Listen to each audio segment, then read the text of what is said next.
Well, Happy New Year, everybody. This is Dr. Phil, as you know, since you tuned in to Dr. Phil and Fill in the Blanks. And it is 2022, so we have a new year. A lot of people are wondering if we're really in a lot different place than we were this time last year. I'll let you decide that for yourself. This is a time where everybody makes New Year's resolutions. And look, that can be fun. I understand. And if you do it for fun, that's great.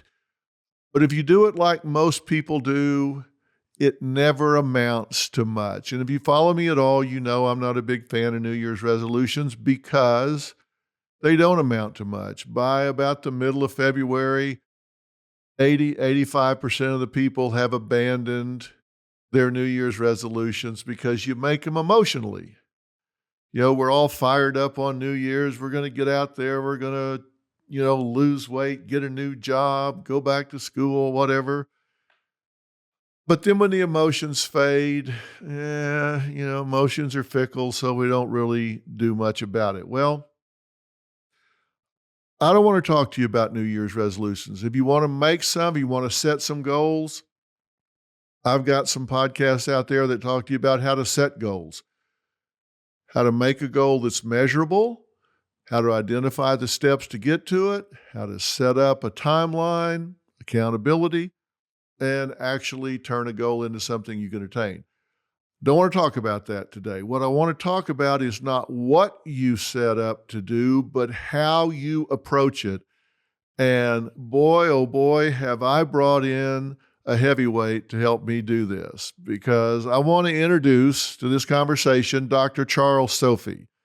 Now, Dr. Sophie is somebody that I admire greatly. He is a board-certified psychiatrist. You've seen him on the Dr. Phil Show a number of times. Let me tell you why he's there a number of times. He's there because he is damn good at what he does. He's a board-certified psychiatrist. He's a former medical director of the Department of Child and Family Services here in L.A., which, by the way, he did for a number of years until he retired from there. It was the largest agency of its type in the entire United States. And as medical director, he worked with families of every sort, dealing with kids and helping them find the best path to succeed in this life. He's board certified in 3 clinical specialties, actually: adult psychiatry, child and adolescent psychiatry, and family practice. He got his medical degree from Philadelphia College of Osteopathic Medicine, and he's been in practice for more than 35 years. So you've seen him on my show. You've seen him on Today's Show, The View, CNN, MSNBC, Dateline. You've seen him a lot of different places. He's an author. And as a product of me twisting his arm and staying after him, I've finally gotten him to agree to write another book, which will be out sometime later this year or early next year. I know he's been working on it because I've been reading some of the manuscript as he's gone along. So welcome, Dr. Sophie. Guys, I want you, if you haven't already, be sure that you click to subscribe. And I'm going to ask you what I've been asking you before, and that is call at least one person that you care about and ask them to listen to today's podcast. And I'm going to tell you why. I'm getting ready with Dr. Charles Sophy to talk about 3 things that can dramatically change your productivity and your level of success in 2022. So if there's somebody you care about their level of success, don't be selfish. Share this with them, because these are evidence-based things that you can do behaviorally, mentally, emotionally to enhance your productivity in 2022. So call at least one person and get them to listen to today's podcast. It'll be a gift that you give them, and it's free. Thanks. Back to Fill in the Blanks. This is your second time to be on Fill in the Blanks, right? Yes, it is. Thank you. Happy New Year. Well, Happy New Year to you. I don't know how many times you've been on Dr. Phil. Do you? 2, not enough for me. Yeah, well, certainly not enough for us, I can tell you for sure, because we get so much great feedback whenever you're on the show because you're straight, you tell things where people can understand, and you really demystify a lot about psychotropic medications and things that people really don't understand. So thank you for all you do for us. Oh, thank you for the opportunity to be able to do it. I appreciate it. Thank you. Well, you just heard what I was saying to folks. Listen, there are so many articles written, so many people talking about New Year's resolutions, and I don't want to talk about those things, but I do want to talk about how people go about what they go about in this year of 2022. Being in quarantine has had a big impact on folks mentally, emotionally, physically, and for the most part, and I won't say totally, but for the most part, it has not been a positive impact. Would you agree? I would agree 100%. And I think it's because people didn't take this time that they really could have been isolated and more, within their own life and take inventory and shape things up.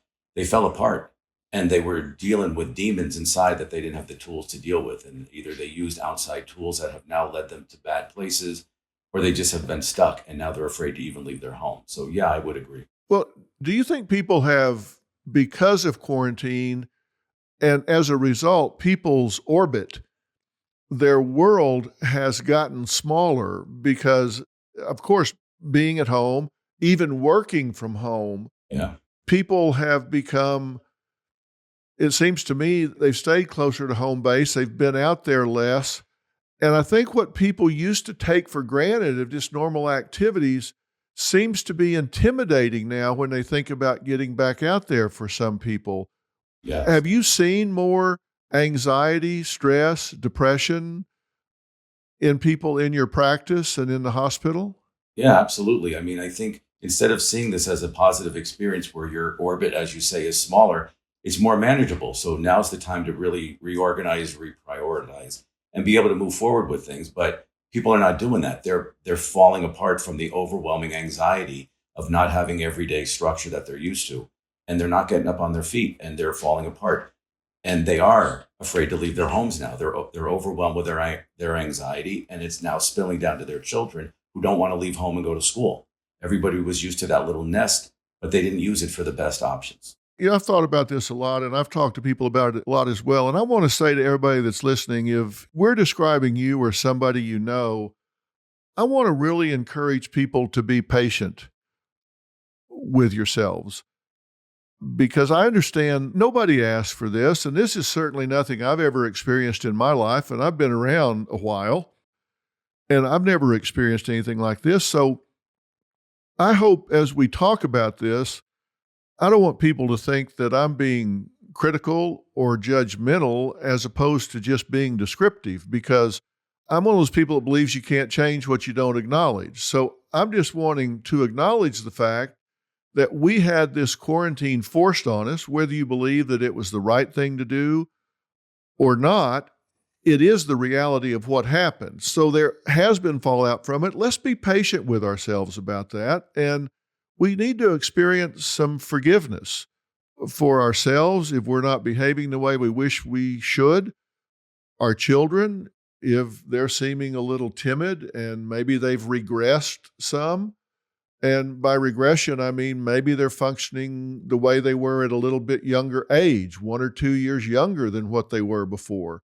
You're seeing habits that maybe you saw when they were a grade or two younger are starting to pop back up. Well, look, let's be patient. We can close this gap if we'll just have some forgiveness and some patience in our hearts. But at the same time, let's require ourselves and our children and each other to step up and get back out there and do the things that we need to do. I do think we can have some forgiveness and be patient with ourselves, because there has been some regression with adults and with children alike. Is that a fair term to say, regression? Yeah, I mean, yes, I think it is very fair because people have gone backwards, and it's not necessarily meaning it's a bad thing. As we know, a lot of psychological theories show that regression back to a safer place emotionally is where people go when they're in a troubled spot. So regression isn't always a pathologically bad thing. It's sometimes a safety mechanism for your brain to then regroup and move forward. Yeah. I said I didn't want to talk about resolutions. What I wanted to talk about was the way people do what they do. And here's one of the things that I want to talk about, and that is I think everybody approaches life with a certain attitude. And when we talk about optimism or happiness, I think a lot of people think that when you have success, that we get happy about that. We're always happy when we succeed. And of course, that's true. I think people should be happy when they succeed. But I've been looking at a lot of research, and Doctor, I know you and I have both looked at this because we've looked at it together. I want to tell the listeners and viewers what we're talking about. There was a huge study done. This was meta-analysis, and it was done of 225 academic studies. And what we're talking about is some researchers. One was Sonia Lyubomirsky, and that's Lyubomirski, so I don't butcher the name. And we'll put that on the website so you can read some of these things yourself. But Lyubomirsky, King, and Denier found strong evidence that there was a real causality between life satisfaction and success, meaning that if you get happy, if you have a good attitude of approach, if you have some optimism, that it leads to more success in your undertakings. Now, they focused on business outcomes, but there's other research that suggests across the board that if you have a good attitude in the things that you approach, that it precedes success, not just vice versa, that happier people, more optimistic people enjoy more success. It's not just genetics, it's not just environment, that there's neuroplasticity in the brain where it rewires itself and we tend to be more successful. Comment on that a little bit. Well, I mean, I agree with that. And I think that we also have to let people know that despite the fact that they've started out maybe with a rough beginning or a traumatic life experience as a young child or domestic violence or whatever it was, abuse of some sort, you can still overcome that and change and shift your attitude and your happiness and your neuroplasticity. You just need to really address some of those issues. And not to plug my new book, but that's what my book is basically telling people. You can redo whatever there is that you don't like in life. You're not stuck with whatever. You can redo it. And yes, neuroplasticity works. People get happy when they are happier. They're more successful. And all of that can shift. It's up to you. It's your attitude. Well, I think that's a big thing that I want to emphasize here. And there's an author named Sean Achor, Achor, that wrote a book called Big Potential. And he talks about this a lot, and I highly recommend the book. I've read it. It's really good. He talks about this study actually as part of that book. And he talks about what I've talked about for years, and that is that when you come into any relationship, what you bring with you either contaminates or contributes to that relationship.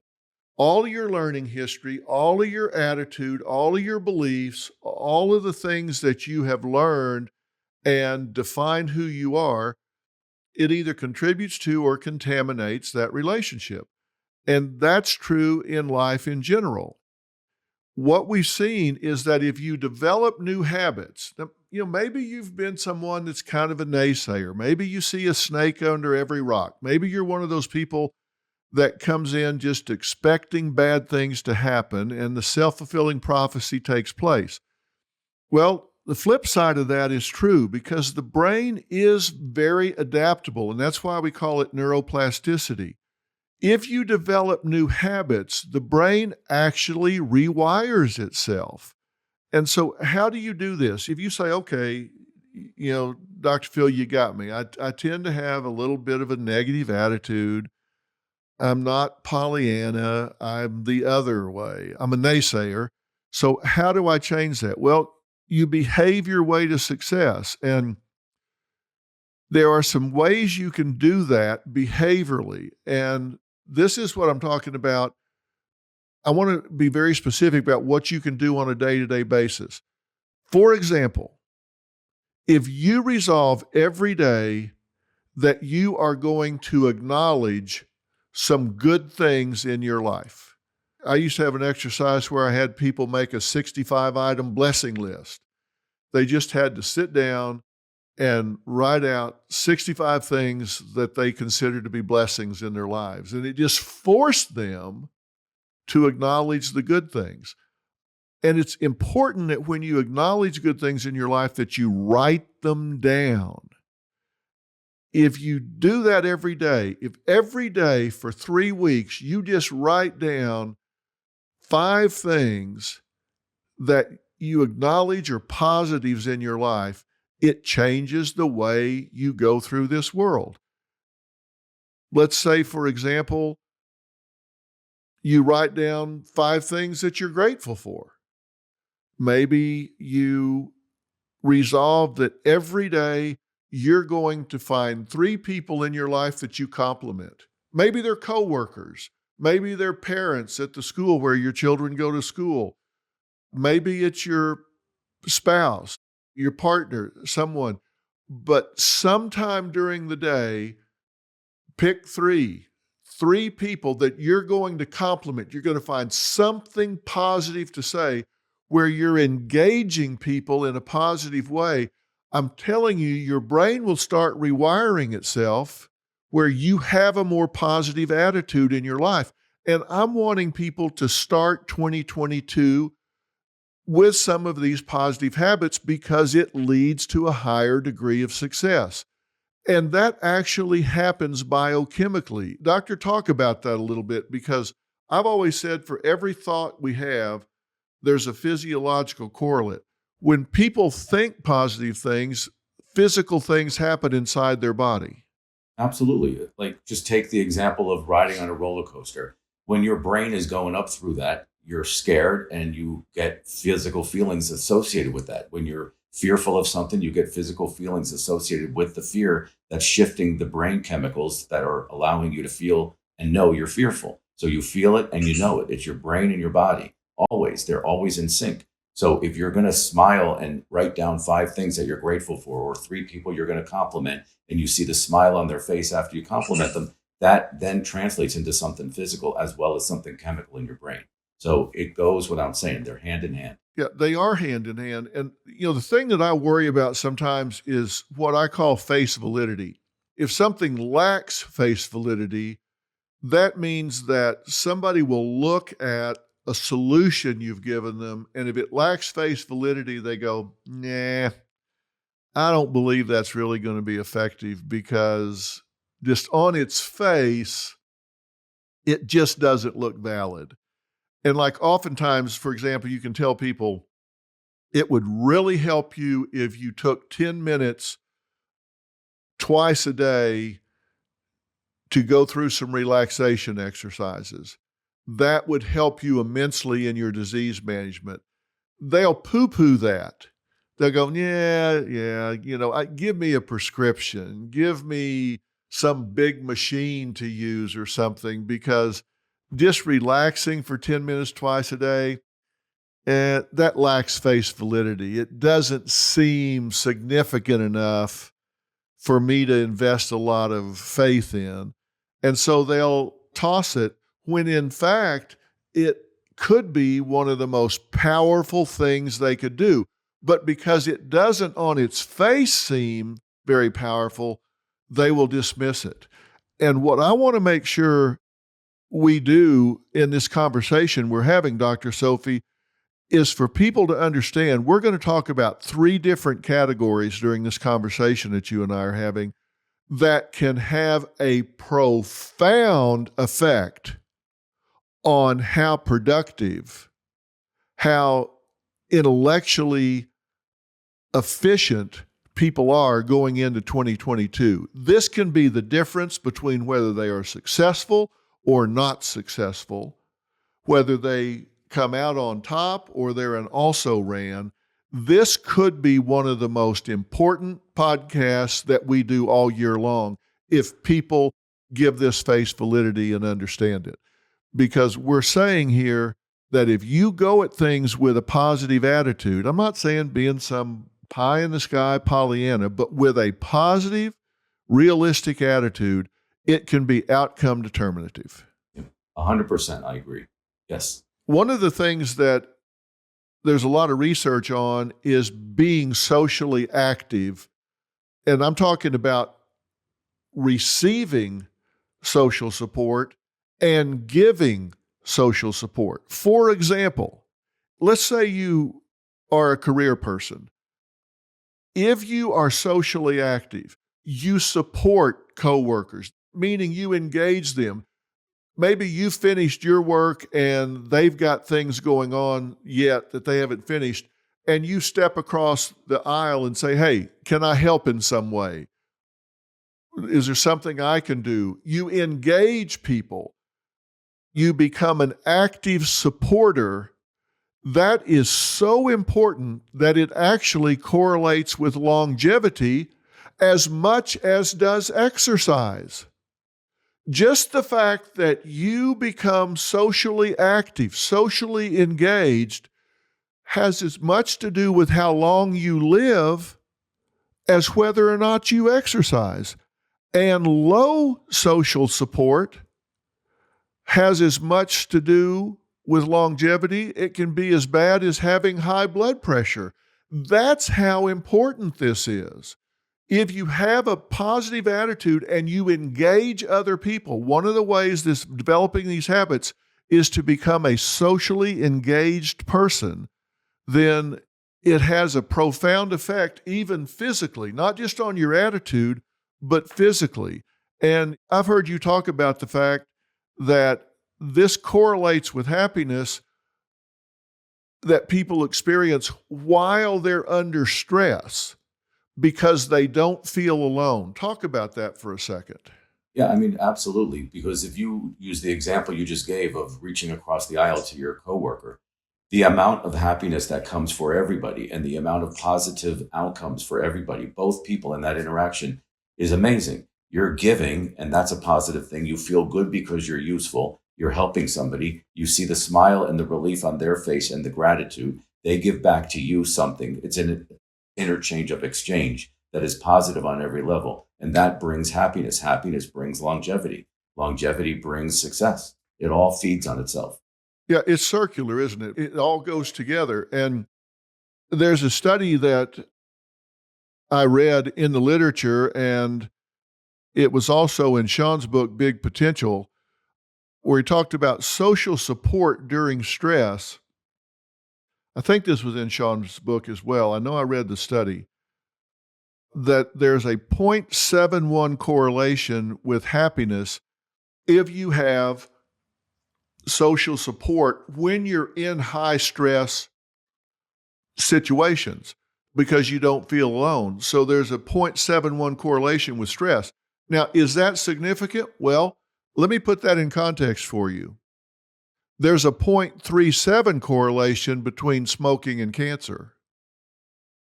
A 0.37 correlation between smoking and cancer, and a 0.71 correlation between social support and happiness when you're going through a high stress situation. That's how important it is that you be socially active and socially engaged.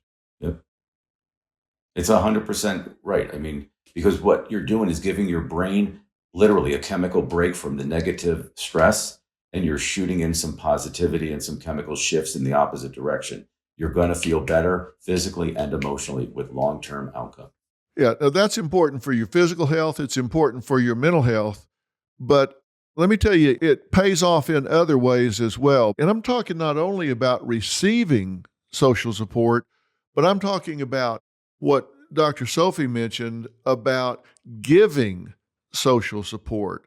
I want you to say some more about that. Why is giving so important for people's happiness and relieving stress and pressure for people to give to others?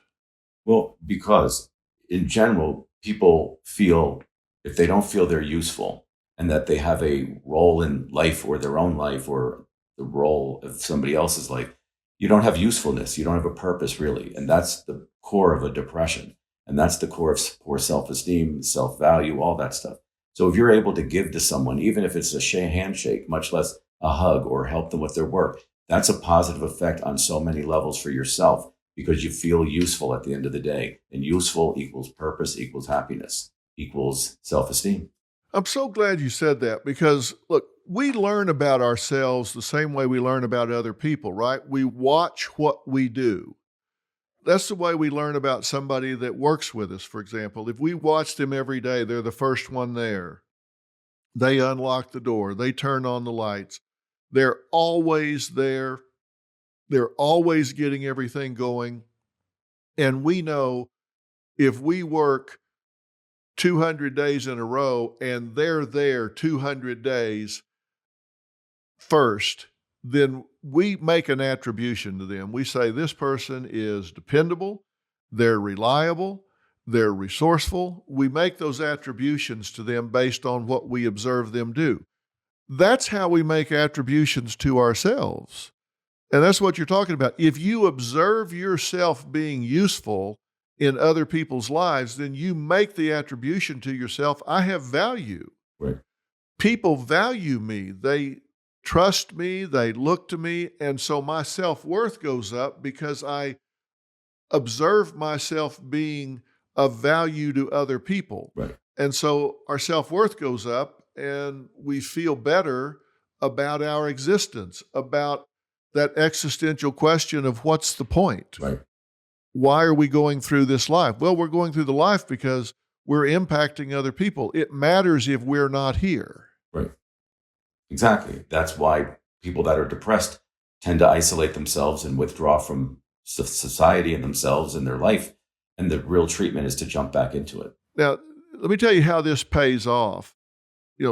Initiators are 10 times more likely to be engaged at work. So if you're somebody that reaches across the aisle, you're someone that engages other mothers at school or other dads in the neighborhood or whatever, you're 10 times more likely to be engaged for them to interact with you. And if we're talking about a work situation, people that are socially active are 40% more likely to be promoted. Doesn't matter what level, whether you're an entry-level employee, whether you're a mid-level employee, or whether you're an executive, you're 40% more likely to be promoted if you are a socially engaging individual. Right. You have that's almost half. You have 40% more likely to get a promotion. So that's why I'm saying that what we're talking about here can have a big impact on how your 2020 goes. It lowers your stress levels. It lowers your cortisol. It lowers everything that goes with stress, and stress doesn't always have to be negative. We talk about stress sometimes as though it's always a negative thing, but it can be a motivator. It's the steel that sharpens your blade. Very seldom, and I'm not saying never, but very seldom do we grow during our time off. Because you'd be surprised how worthless I can get. You give me a few days off. Right. I'm like a lizard on a rock. I can just kind of hang out. But it's when we're in those times that stretch us, that try us, that require us to rise to the challenge, those are the times that we grow, that we manage situations. And stress can be negative, and oftentimes it is. It creates problems for us mentally, physically, emotionally, and otherwise. But it can also be a motivator. And if you think you're in a real high stress situation, choose a few of those things that you can control. Your job, your relationship, finances, maybe your overall health.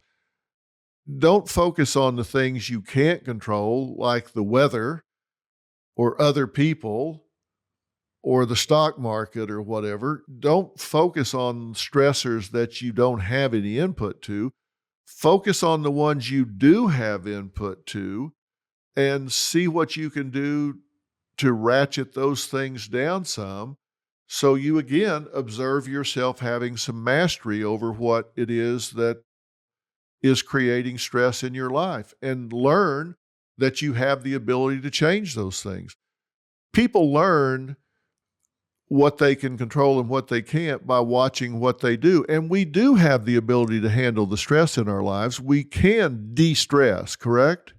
Oh, absolutely. And I mean, one of the big things I tell people is to use a mnemonic that I put together called SWEEP. And those are the 5 things that they can control and should control in their life and the life of their children, from their sleep to the way they work, to what they're eating, how they deal with their emotions, what they do for fun, and how they interact in an intimate relationship or whatever they happen to do with their romantic life. But those areas are controllable, and those will bring you a mastery feeling that you have control, but also happiness because you feel you can control them. Plus, you can control them to make you happy. All right, well, let's go through your mnemonic. The first one, S, is sleep. Yes.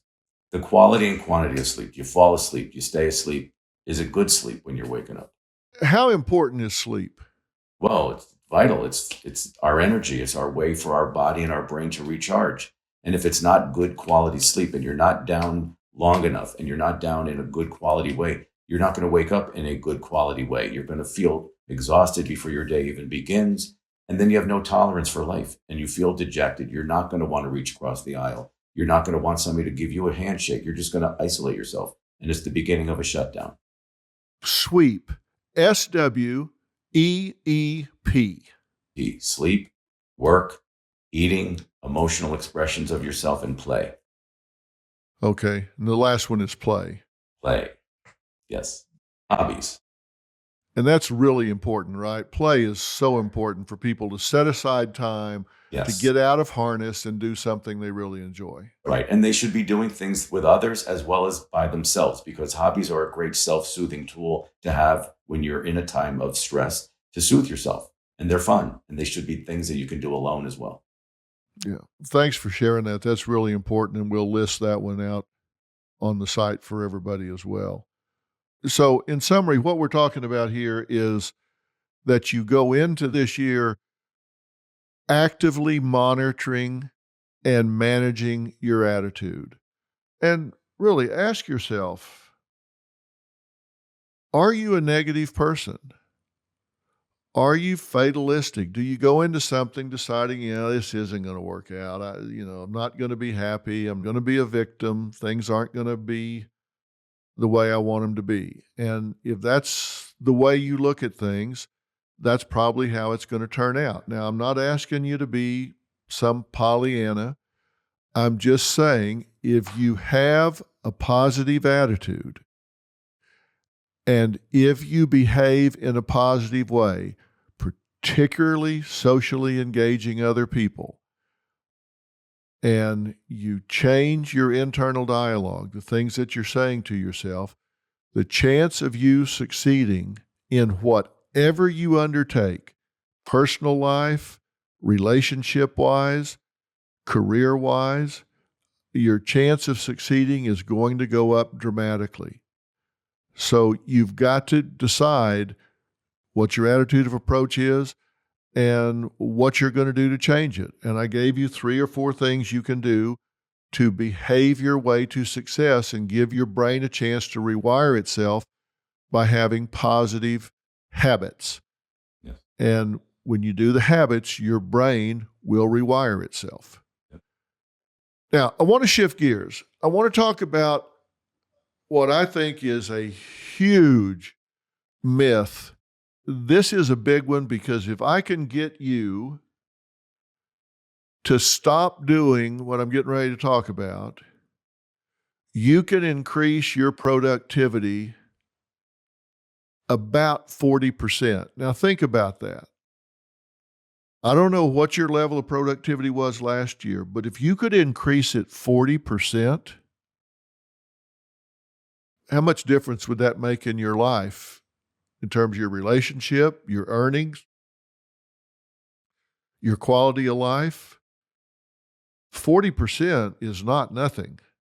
That's a hell of a lot. So what is it I want you to quit doing? I want you to stop multitasking. Now, I've alluded to this before, but I want to take some time to talk about it. And what do I mean by multitasking? Well, one way to multitask is trying to do two things at once. That can be as simple as watching your favorite TV show while you're filling out some reports you have to do. It can be your kid watching TV while they're trying to do their homework, or listening to music, or talking on the phone to a friend while they're doing their homework, doing two things simultaneously.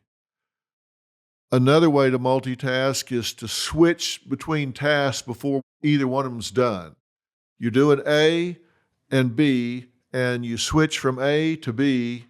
Before A is done, you switch to B. Before B is done, you switch back to A. Before A is done, you switch back to B. Or 3 is doing 2 or more things in rapid succession, where you just bang, bang, bang, bang, bang. You're going so fast from one thing to another that you never really get something wrapped up. Now, here's the reality. 98% of us do not multitask effectively. 98% of us do not multitask effectively. Actually, less than 2% of us are effective multitaskers, and I want you to assume that 2% ain't you.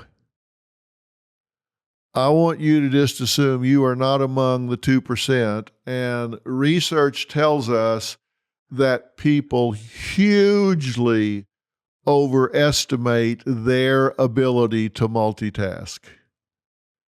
They think, oh, yeah, okay, I got you. Multitasking's not for everybody, but I have the ability to do it. I can keep a lot of balls in the air. That's what mothers do. I mean, mothers keep, no, you don't do it effectively. And this is such a myth in our society that job descriptions actually call for it.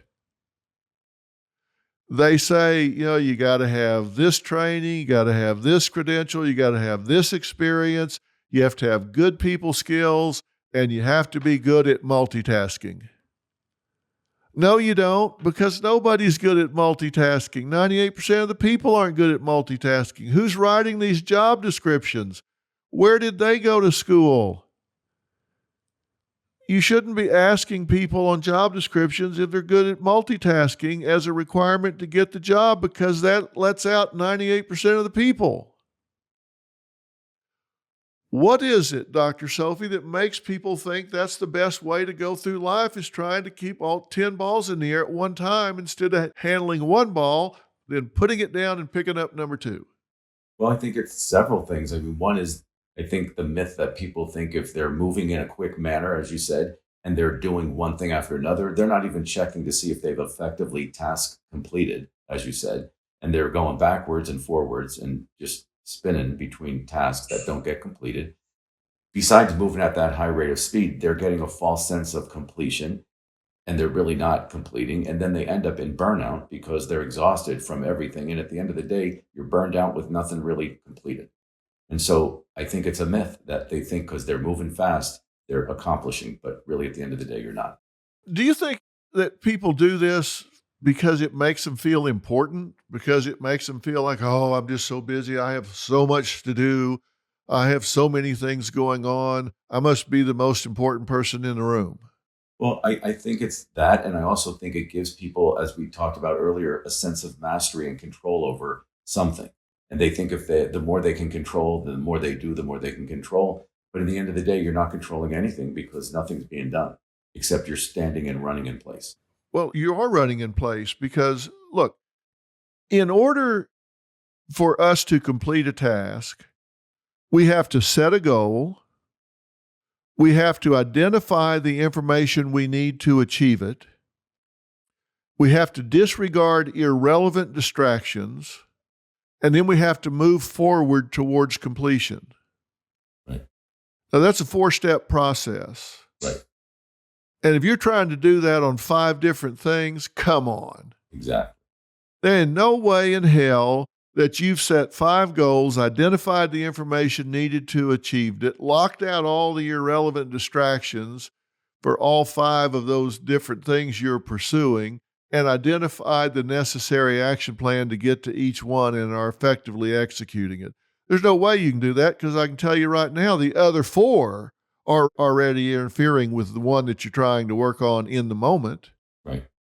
So just by definition, you're not doing it. Exactly. Plus, you're assuming there's not going to be any barrier that comes up that derails you from even completing one of them, much less all 5 of them.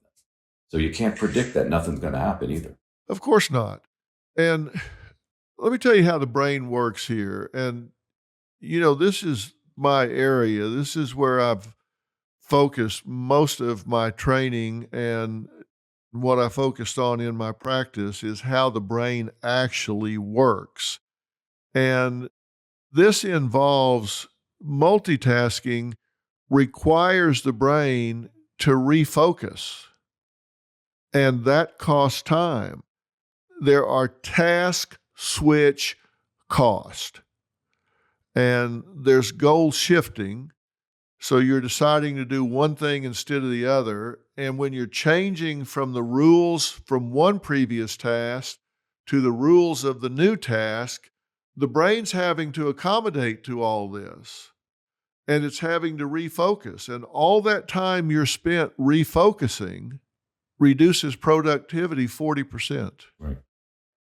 So if you've got somebody out there that says, "Oh, well, they're really great. They're great at multitasking. They can run the sales floor and they're in here doing this and doing that, doing it." No. They're reducing productivity 40%. And if you are living under the myth of multitasking, then you're working with less than all of your mental capacity by 40%. Think about this. Somebody with an average IQ, let's say 100 points. If you reduce that productivity by 40%, they're now functioning with an IQ of 60. Is that what you want? Is that who you want taking care of your children? Is that who you want representing you with your customers? Is that who you want driving your kids to school? If you've got a babysitter and they're driving your kids to school, but they're multitasking, that's why they say don't text and drive. That's a clear example of multitasking.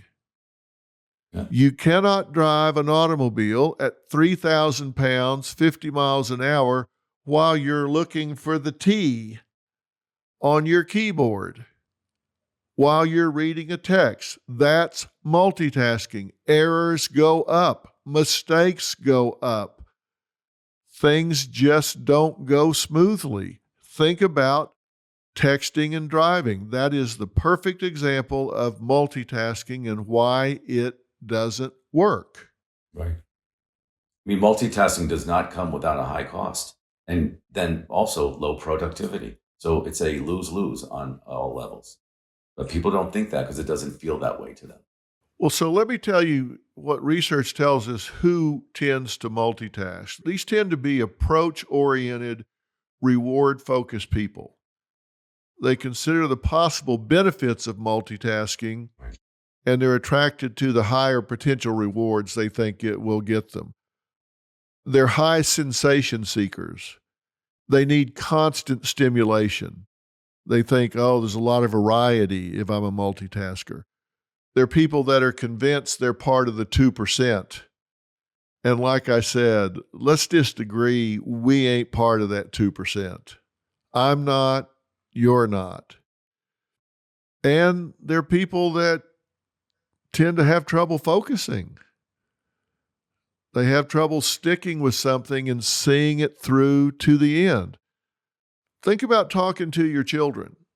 Maybe you got your teenager in there and you're wanting to talk to them about things going on at the house or what you expect from them if they go out with friends. And while you're talking to them, they've got their cell phone in their hand and they're texting, or they're reading an email, or they're on their laptop playing a video game. How much do you think they're paying attention to you? And how much retention do you think they're going to have if they're doing all that while you're talking to them? In addition to being terribly disrespectful, there's no way in hell that they're absorbing, encoding, and retaining everything that you're telling them. And neither are you if you go into a meeting and you're sitting there reading a text or answering something. Oh, just hang on, excuse me. Let me answer this. No.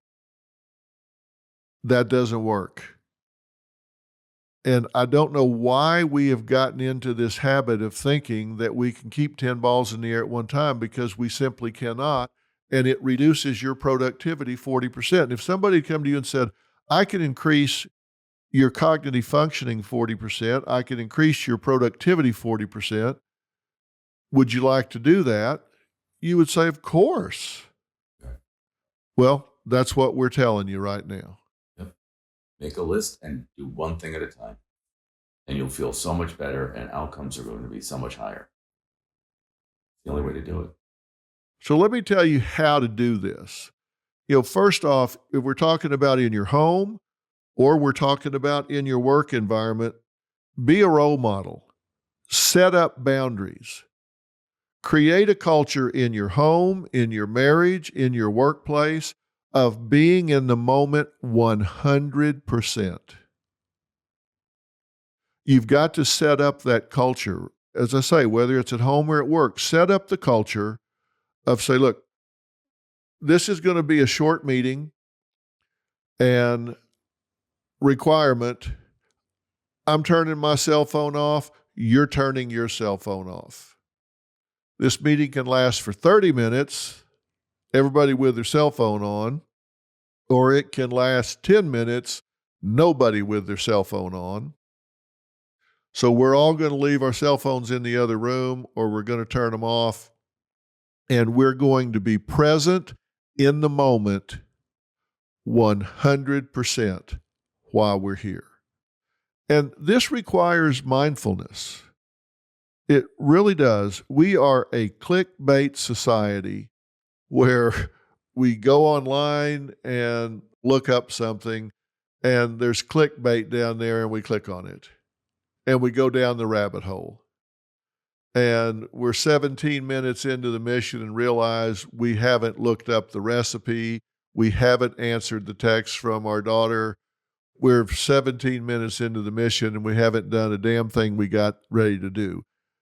You've got to decide you are going to stop multitasking.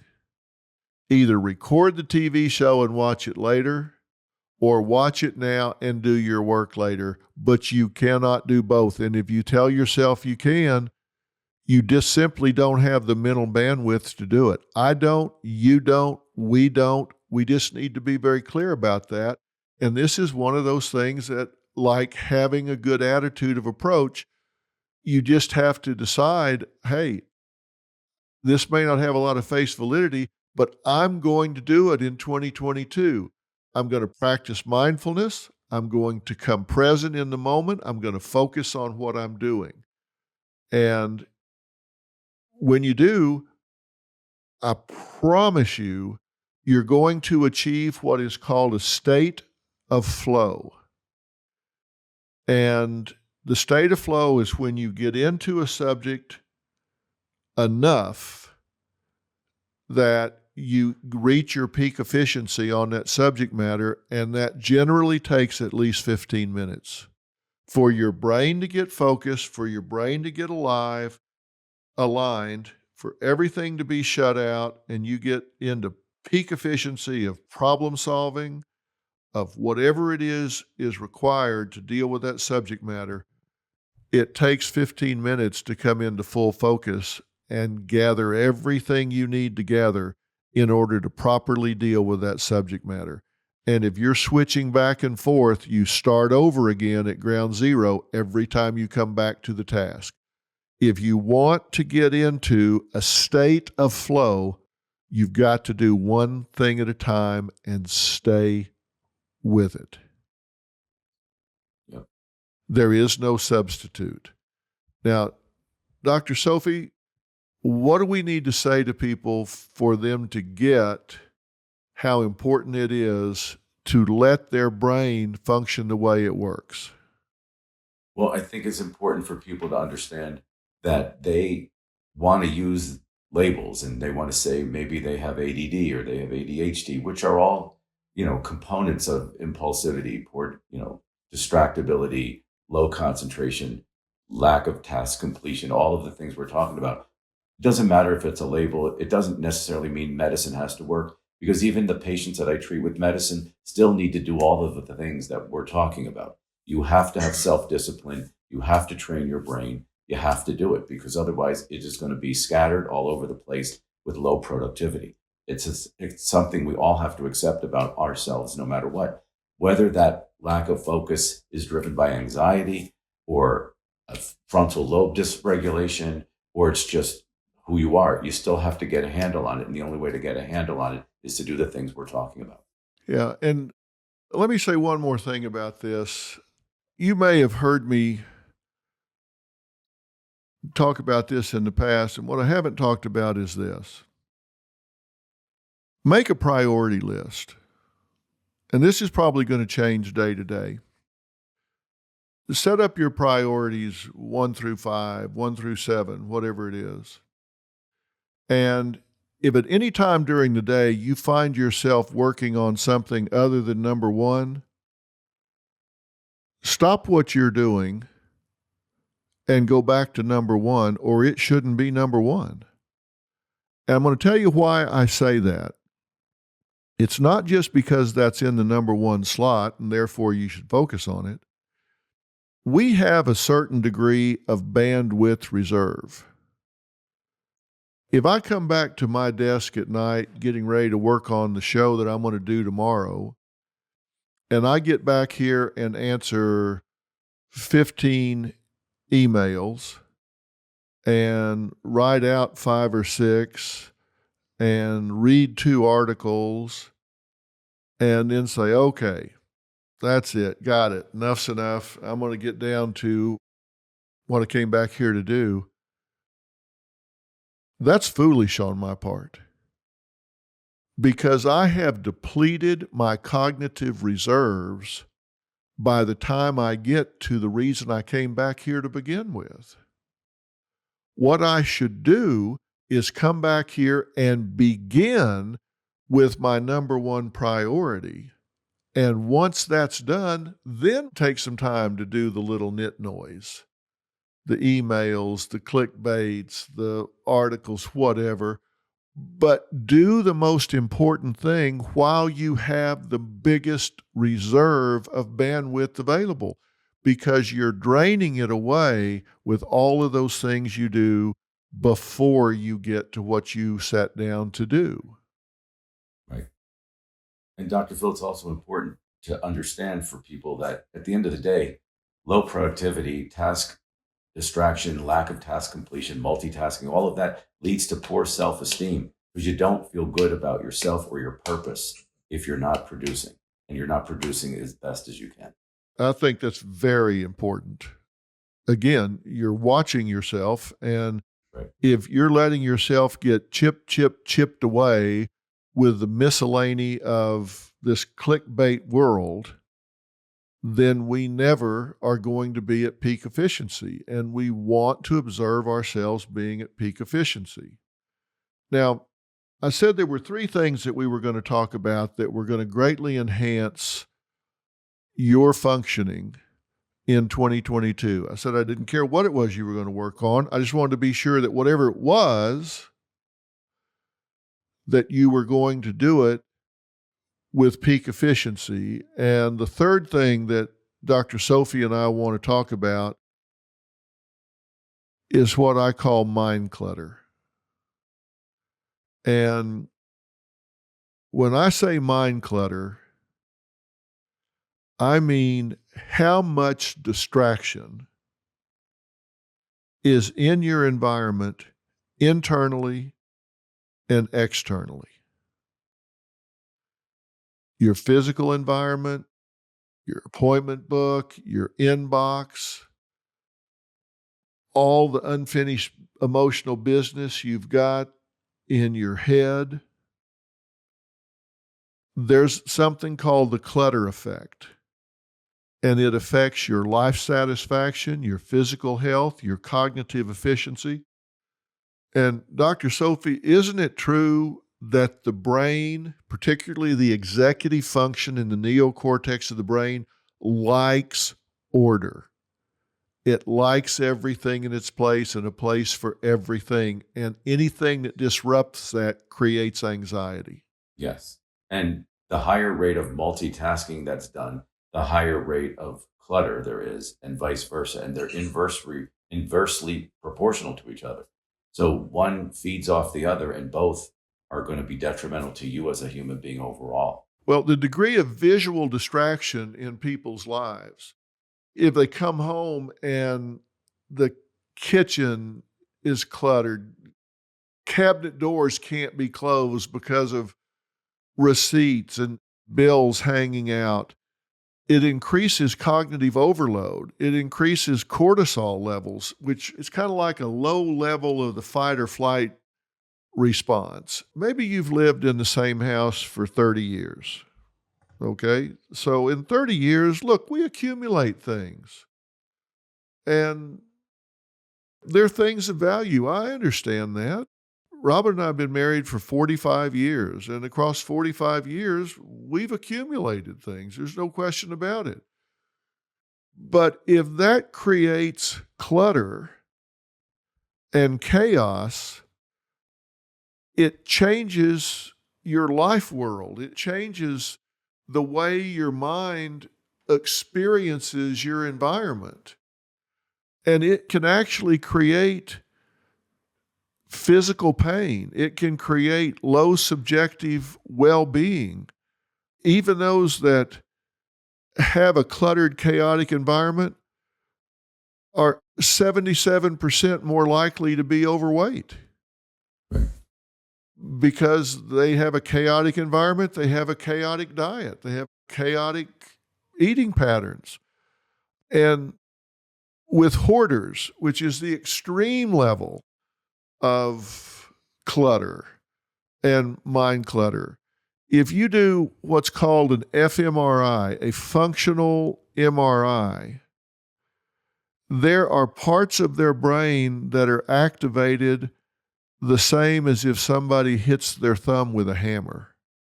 It's painful for them to live in that chaos and live in that clutter. Now, that's at the extreme. That's with a hoarder, Dr. Sophie. You see these people and you think, oh my God, how can they live this way? Why would they want that?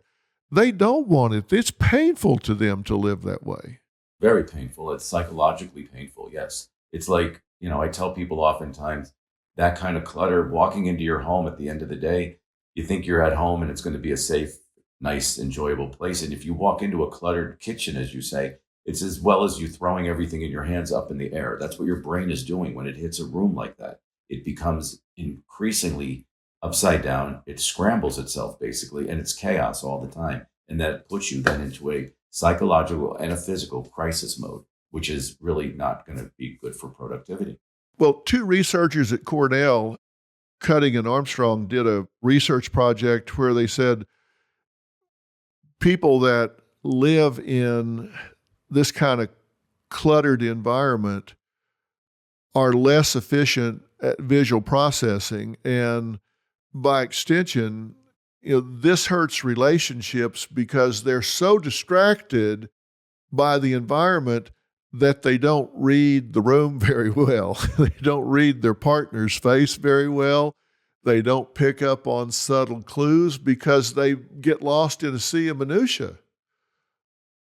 So relationships get damaged. They have a much poorer mental health. They have less efficient thinking. So what I'm telling you is, if you're in a situation like this, look around you right now. If you're listening to Dr. Sophie and I at home, Take a minute and look around. What's the environment look like around you? Is it orderly? Is it tranquil? Or is it cluttered, overcrowded, and chaotic? And if it's cluttered, overcrowded, and chaotic, this is hurting you. It can hurt you mentally, emotionally, and cognitively. Your brain likes order. And you won't function nearly as well in that kind of out of control environment as you would if everything was ordered and not crowded, where you had the ability to scan the room and it was kind of peaceful and open spaces. And it doesn't matter if you live in a small apartment or a big house. The question is, what's the density and how much clutter is there? Now, Dr. Sophie, let's talk about uncluttering the mind for a minute. You know, you gave us your mnemonic. Right. How important is it for people to unclutter their mind to get that quality sleep you were talking about? Well, I think it's a very important thing that people just never really learn. And most people should have learned it as a child, as an infant, where they learned to self-soothe in their crib and put themselves to sleep, or however they were put to sleep. And those are the beginnings and the seedlings of self-soothing. And that should translate as you grow through your life, learning how to self-soothe yourself. That's why in my mnemonic, I put play and hobbies under there, because you've got to learn how to soothe yourself at different times to unclutter your mind and unravel it so that it can be at peace. And if you don't know how to do that for yourself, that's the biggest gift you can give yourself, to learn how to self-soothe. If somebody's going to bed at night or they wake up in the middle of the night and their mind is racing because they've got unfinished emotional business, because they've got these things racing around in their head, how important is it to write things down even in the middle of the night, where they get them on a piece of paper so they don't feel like they have to think about them all night long? Does that help? 100%. Just the very fact of dictating it into your phone, getting it out of your mind, in your body, into a physical place that's outside of you, is just the act of doing that is 100% helpful, much less actually turning your brain down then, because you feel you've gotten control over those issues because they're now contained somewhere else, and you know you're going to deal with them then. And that's very self-soothing. So all the self-soothing tools you can have are the better. That's a toolbox that needs to be at your fingertips. Because I can tell you, for me, sometimes I'll wake up and I don't know if it's in a dream or my mind is racing or whatever, but I'll have something in my head, or maybe multiple things in my head, and I worry that I'm going to forget them. Right. Now, if they're so important, then why would I forget them? But that's in my mind, and I have a pad next to my bed. I find if I jot something down where I don't have to worry about forgetting them, then I give myself permission to say, okay, I don't have to keep thinking about this. I don't have to repeat it over and over in my head. Then it really helps me let go of it and go right to sleep. Now, you say dictate it into your phone. I don't think Robin would want me dictating in the middle of the night. So that's why I write it down. She'd sit up and say, what the hell are you doing? Exactly. Then you have another Buddy. Right. But yes, I mean, getting it, the physical act of getting it out of you and into a place that you feel is contained, to bring your attention to it the next day, allows you the permission to say, I can let go. And that's self-soothing. And that's what we need to be able to do. My boys still tease me today because I used to tell them when they were in middle school and stuff, I'd say, all right, look, you're going to do your homework. You need a big, clean space without any distractions. You need good light and plenty of paper and, then sit down and do it. And they used to think, oh, come on with this. What are you doing therapy on me here? They do great impressions of me telling them that. But I would come in and they're finishing a problem down in a 1/4 inch on the bottom of the page or something. I said, come on, paper's cheap, but get a clean desk, get good light, don't have clutter, and you'll get through with your homework in 1/3 the time if you'll just get rid of all the distractions, get a good space to work and do this. And they became adherents to it. They decided, hey, you know what? I'm through with this in 1/3 the time before I did it. Before I got a clean space and no clutter and no distraction. And they became believers because they wanted out of there as fast as they could get. And I'm telling you, your cognitive efficiency goes up if you will declutter your mind. So we've talked about 3 things. We've talked about a great attitude and really using social engagement. That is just so important. And I hope everybody will really embrace that because I think it's critically important. We've talked about the myth of multitasking. Get rid of that. Just simply don't do it. You can increase your productivity 40%. And we've talked about cleaning up the clutter in your mind and your environment, and it can make a huge difference in your trip through 2022. I truly hope people will say, look, I'm going to take this week, I'm going to really work on that and get that in a position. Now, repeat your mnemonic one last time for us. Sweep. Sweep. SWEEP. Sleep, work, for children at school, eating, emotional expressions of yourself, intimate relationships, and play, which is hobbies and things you do with others. Right. And we will have that on the website where people can look at it and grab it. Now, I have a few questions for you here right at the end. Dr. Sophie, if you were king of the forest, what would your top 3 priorities be going forward into 2022 for this world? What would you want to do?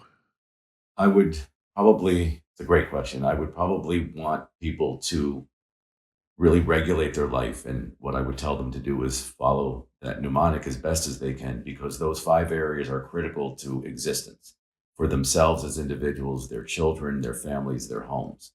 The second thing I would tell people to do is do a better balance when they're living through life, making decisions so that they are 50% coming from your heart and 50% from your head, not to have it out of balance. Because if you have too logical of a basis, you're not going to incorporate enough emotion. And if you have too much emotion, you're not going to have enough logic. I think that's a critical thing for people to have a 50-50 balance. And I think the third thing I would say is make sure that you have a path that you're following that's leading to you feeling you have a purpose. So many people don't have a path and then don't have a purpose, and there's no value in their life, and they don't value themselves. And it's sad because they're productive, good human beings who could have a better path and a better outcome. Wow, boy, I love that. I love that third one, having a path to a purpose. That's critically important to people's self-worth. All right. If you could erase one thing that happened in the last year, what would it be? What I would erase is probably the quarantine, because I think, unfortunately, it had so many negative impacts on so many people, especially children, that it has set them back. But hopefully we can overcome that with the kinds of advice and the kinds of podcasts that you're doing. If there was one thing you could ensure that would happen in the next year, one thing that you could just guarantee this is going to happen, what would it be? You could have better self-esteem, and that's a guarantee if you just do the things that you're supposed to be doing, which translates to a better life. Yeah. Better life experience. Yes. All right. Dr. Sophie, it's been an honor and a privilege to have you discuss these 3 areas with me. It's just been critically important, and I really hope everybody embraces these things. And if they have questions to clarify these things, they'll get them to us, and I'm going to want to answer them. I hope you'll pop back on to help answer the questions that people have if they have them. I'm always here. All right. Well, I look forward to seeing you on Dr. Phil very soon. Thank you. Me too. Doctor, thank you very much. You're welcome. Bye. All right. Okay, guys, that's it. We'll be talking to you next week. And again, there will be notes on the website. And let's use these 3 things to make 2022 the most productive year you've had. I'll talk to you soon.